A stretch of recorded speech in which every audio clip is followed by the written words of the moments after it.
Le premier livre de Samuel, chapitre 5.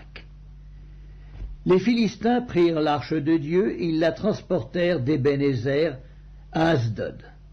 Après s'être emparés de l'arche de Dieu, les Philistins la firent entrer dans la maison de Dagon et la placèrent à côté de Dagon.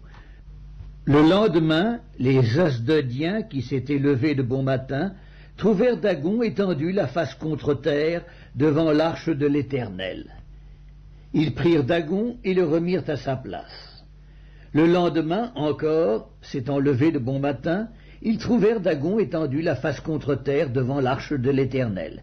La tête de Dagon et ses deux mains étaient abattues sur le seuil, et il ne lui restait que le tronc.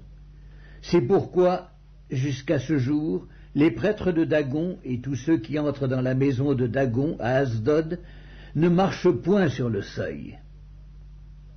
La main de l'Éternel s'appesantit sur les Asdodiens, et il mit la désolation parmi eux. Il les frappa d'hémorroïdes à Asdod et dans son territoire.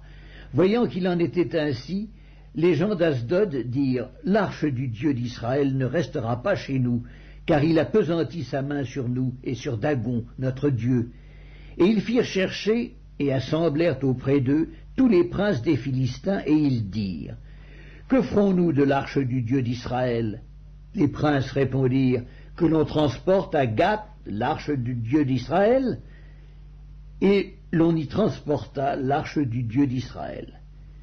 Mais après qu'elle eut été transportée, la main de l'Éternel fut sur la ville, et il y eut une très grande consternation.